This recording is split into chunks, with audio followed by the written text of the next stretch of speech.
Paulo aos Romanos, capítulo 5, a partir do primeiro versículo, diz assim: justificados, pois, mediante a fé, temos paz com Deus por meio de nosso Senhor Jesus Cristo, por intermédio de quem obtivemos igualmente acesso pela fé a esta graça na qual estamos firmes.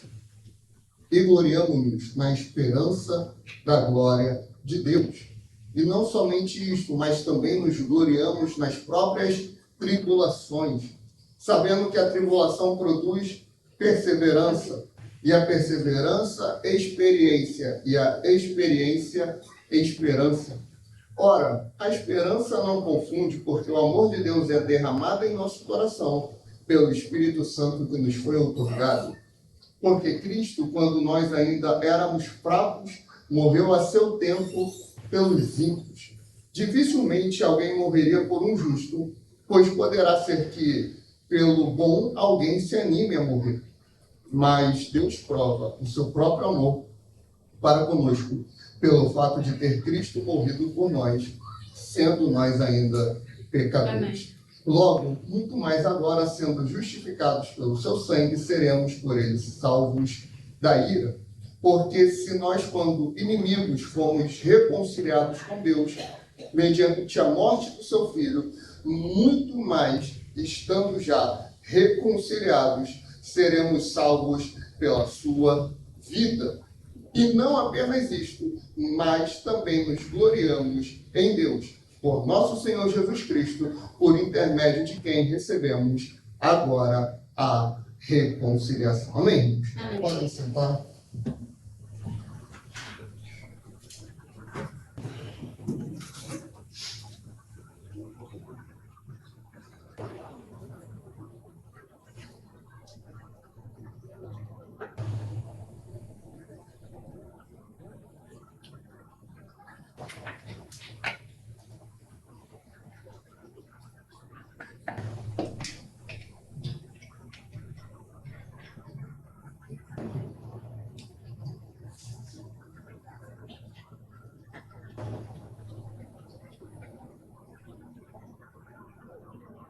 Bem, queridos, carta aos Romanos. Essa carta é, por alguns, considerada como o quinto evangelho. Em que sentido? O evangelho, ele retrata, Mateus, Marcos, Lucas e João, a vida e algumas das mensagens, alguns dos sermões, algumas das pregações e dos ensinamentos do nosso mestre, o nosso Senhor Jesus, o Filho de Deus, aquele que veio para esmagar a cabeça da serpente. Entretanto, Romanos, ele sintetiza toda a obra de Jesus e o porquê que essa obra é necessária. É por isso que alguns chamam Romanos de quinto evangelho. Ele não sobrepõe o que Cristo fez. Na verdade, toda a Bíblia ela tem a mesma autoridade, amém? A carta aos Romanos tem a mesma autoridade que Mateus, que tem Apocalipse, que tem 1 Pedro, que tem Lucas. Porque toda a Bíblia ela é inspirada por Deus. A Bíblia ela não se contradiz. A Bíblia ela mantém a sua coerência e todo o seu ensino santo, justo e bom. Como nós vamos discernir como aplicar e como interpretar o texto bíblico? Muito simples e muito básico. Temos que nos aprofundar numa aplicação correta. Não é o ponto que nós vamos trabalhar hoje, interpretação bíblica. Hoje nós estamos trabalhando a justificação pela fé. O que é justificação pela fé? Bom, nas palavras e no conceito de Hernandes Dias Lopes, Aribal Dias Casimiro, essa é a doutrina central, é a espinha dorsal do Evangelho. Nós precisamos entender como a justificação pela fé trabalha para nós termos uma vida cristã saudável. E aqueles que não conhecem Jesus, aqueles que não se converteram a Jesus, precisam entender a importância da sua obra, e a pregação e o ensino da justificação pela fé vai trazer essa realidade. Primeiro ponto. Por que a justificação pela fé é necessária? Quando a gente vai ler Romanos 1, Romanos 2 e Romanos 3, nós vemos ali um ensino bem claro do apóstolo Paulo.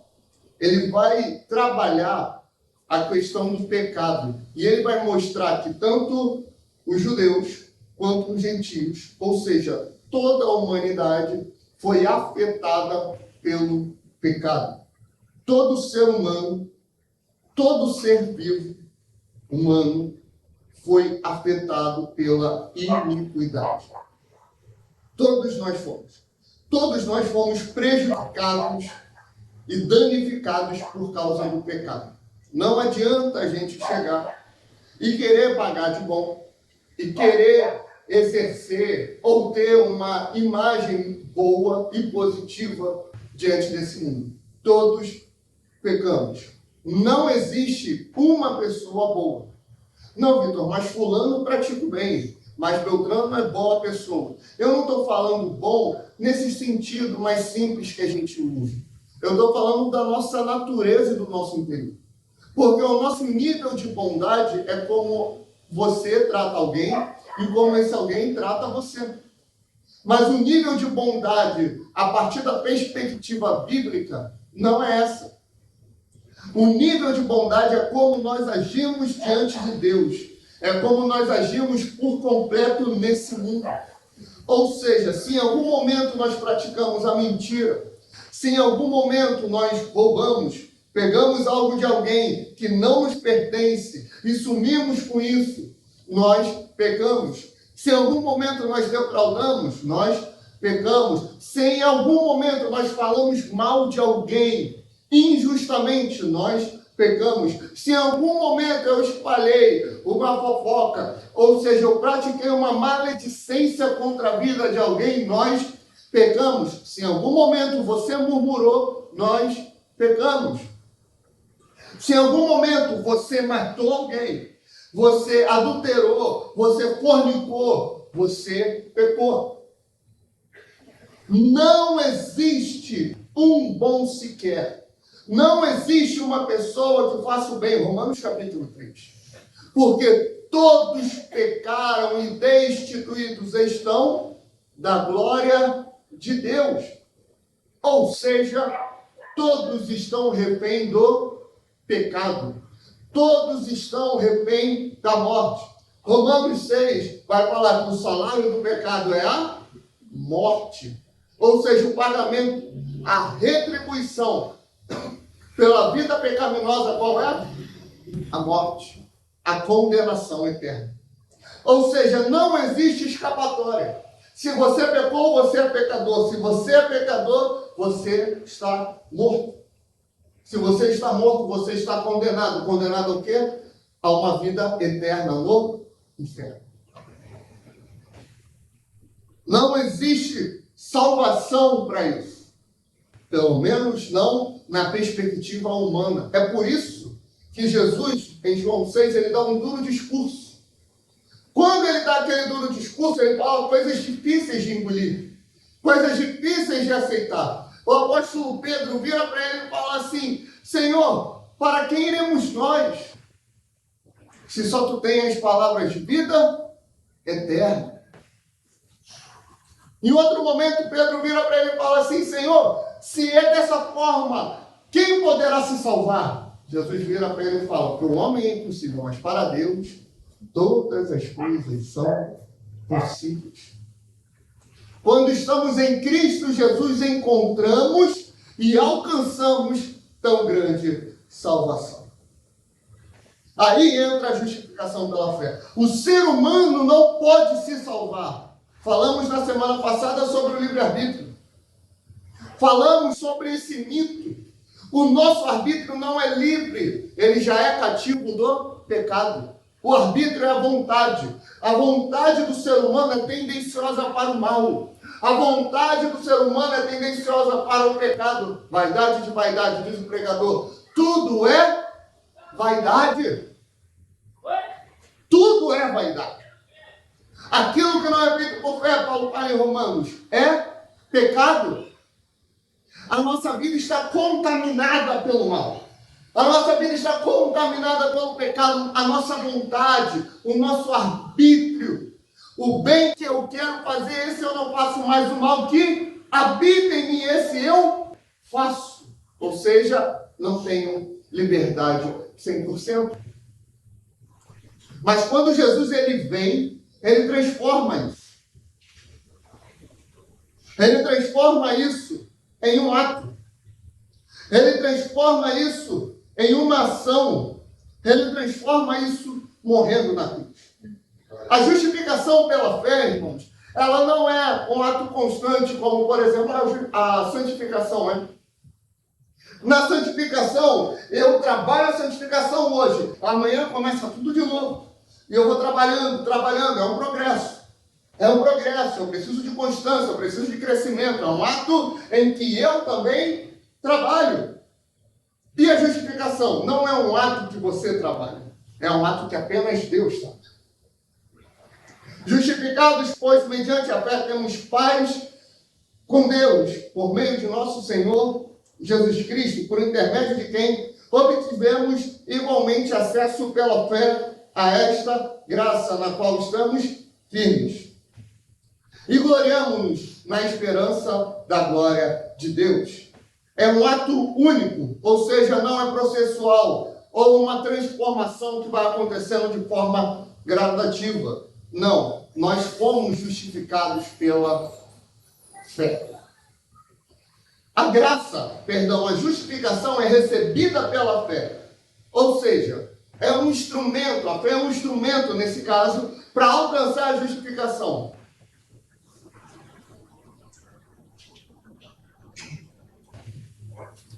Se você, por exemplo, chegar e encontrar um morador de rua, você foi movido pelo Espírito, deu ali uma quentinha para ele, uma provisão. Ele começa a comer aquela comida. Ele começa a mastigar aquilo lá. Você não pode virar para ele e falar assim, tá boa essa mastigada? Não. Você não faz isso, você pergunta o quê? Tá boa essa comida? Nesse exemplo, o mastigar é a fé. A comida é a justificação. O que vai matar a fome dele? A comida. Mas para ele matar a fome dele com a comida, ele tem que mastigar e engolir. O que vai nos dar salvação? A justificação. Como eu tenho acesso a ela mediante a fé. Eu tenho algum mérito porque eu tenho fé? Não.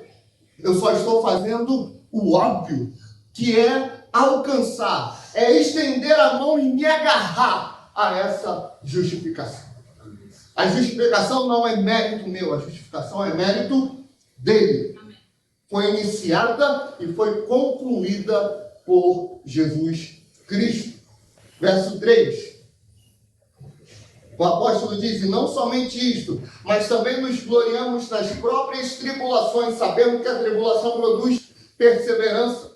E a perseverança produz experiência. E a experiência é esperança. Ora, a esperança não confunde, porque o amor de Deus é derramado em nosso coração pelo Espírito Santo que nos foi outorgado. A tribulação é uma consequência de todo aquele que é cristão. A tribulação é algo que vai acontecer na vida de todo o crente. Nós não temos para onde correr. Paulo está falando, olha só, nós fomos justificados pela fé. Ok? Você foi salvo. Agora deixa eu te dizer algumas bênçãos dessa justificação. Entre essas bênçãos, temos uma esperança. Essa esperança ela não acaba. Ela não se confunde. Mas como é que essa esperança ela é produzida em nós? Através da tribulação. Através de toda a luta e dificuldade, aonde o inferno vai se levantar contra a tua vida, aonde as pessoas vão se levantar contra a tua vida, mas você vai ficar firme. Por quê? Porque a tribulação ela tem produzido em você paciência. A tribulação ela tem produzido em você perseverança. Ela tem produzido em você experiência. E aí sim você vai ter esperança. A tribulação é uma consequência do homem justificado. A paciência é o maior ato de fé do homem justificado. E a esperança é por causa do amor de Deus e do Espírito Santo de Deus. Ou seja, todo aquele que foi justificado pela fé vai receber tribulação, porque é uma consequência de estar ali convertido. Mas todo aquele que é justificado, esse daí ele tem paciência no meio da tribulação, porque isso vai produzir para ele uma experiência única. Como é ter essa experiência? Você vai ver o poder de Deus agindo na tua vida. O poder de Deus, o dunamis, a dinamite, o poder do Espírito Santo acontece na criação. O poder do Espírito Santo acontece nos milagres e acontece na salvação. No meio da tribulação você vai ver Deus agindo, não apenas em teu favor, mas em favor do reino de Deus. O reino de Deus, ele avança quando o cristão justificado pela fé passa por mais e mais e mais tribulação. A esperança ela é derramada em mim. Ela é derramada na tua vida por causa do amor de Deus e por causa do seu Espírito que está sobre nós. E não só isso. Aqui nós vemos um ato lindo e maravilhoso. Quando você vai assistir algum filme, uma série, um desenho, alguma coisa de super-herói, você vai ver que o super-herói ele vai trabalhar e ele vai lutar para defender alguém. E ele geralmente luta e trabalha para defender uma cidade, pessoas inocentes, pessoas de bem. Ou às vezes acontece dele tentar lutar para resgatar um vilão que foi envenenado, que está ali meio com um parafuso solto, mas não culpando o vilão. Por quê? O herói tradicional que nós criamos, ele dá a vida por alguém que merece a salvação dele. Mas o nosso herói, o nome dele é Jesus Cristo. O nosso Salvador, cujo nome é Jesus, ele não dá a vida por quem merece. Ele não entrega a vida por um outro justo. Não. Em Jesus, nós temos a máxima expressão de amor e redenção, que é o justo sendo entregue à morte pelo injusto. É por isso que antes de entender o que a justificação produz na nossa vida, nós temos que entender a necessidade da justificação pela fé. Porque se a gente achar que a gente merece ir para o céu, nós vamos olhar e falar, eu me justifiquei, então eu vou para o céu. Não, nós temos que olhar para a nossa vida, nós temos que olhar para o nosso interior e falar, eu não mereço tamanha salvação, eu não mereço tamanha graça, eu não mereço tamanho amor, eu não mereço tamanha bondade, eu não mereço a condenação do inferno. Mas Vitor, eu não roubo, Vitor, eu não mato. Se tu pecou uma vez, tu já se tornou transgressor de toda a palavra de Deus. Então eu e você somos pecadores e merecemos o inferno. Jesus olhou isso do céu e interveio, conforme está lá em Apocalipse, que o Cordeiro, ele viria e estava profetizado desde antes da fundação do mundo para salvar a minha e a tua vida. A justificação pela fé é o justo sendo entregue pelo injusto. É o justo tomando o lugar do injusto. É o santo tomando o lugar do profano. É o rei tomando o lugar do escravo. É o pai tomando o lugar do filho.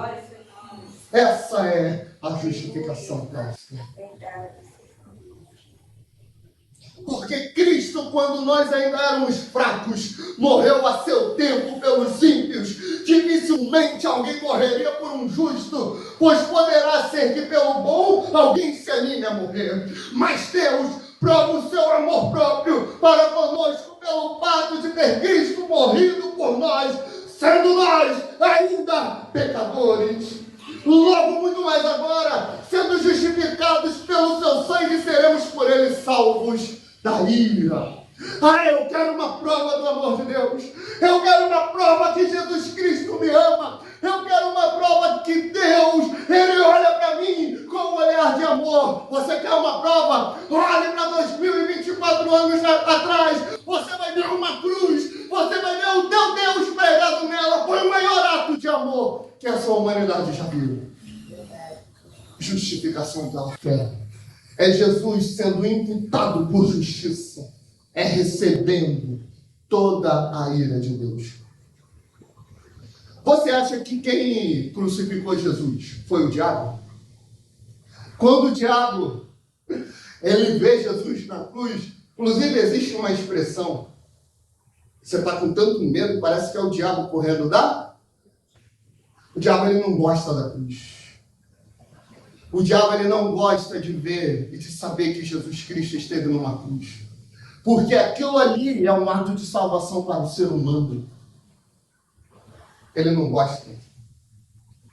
Não foram os romanos que prenderam Jesus. Não foram os judeus que prenderam Jesus. Foi o próprio Deus que o crucificou.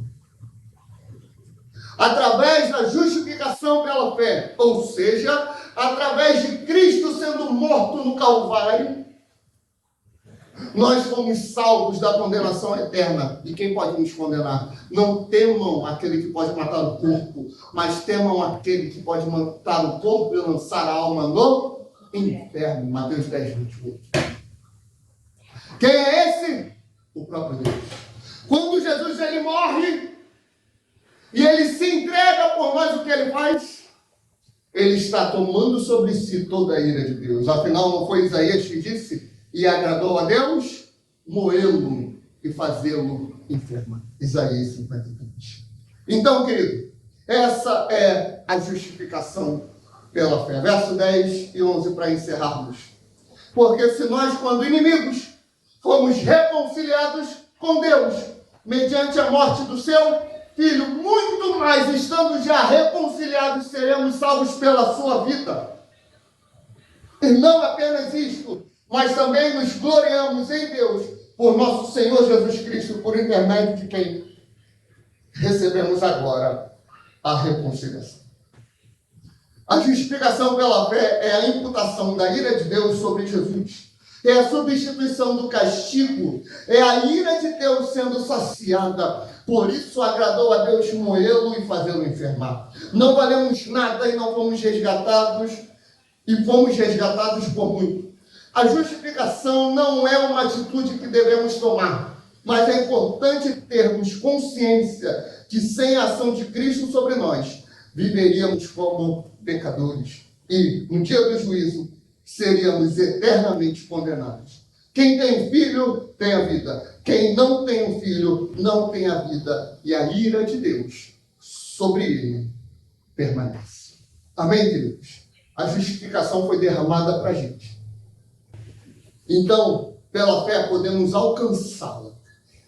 Todo aquele que crê e se arrepender dos seus pecados será justificado mediante a fé.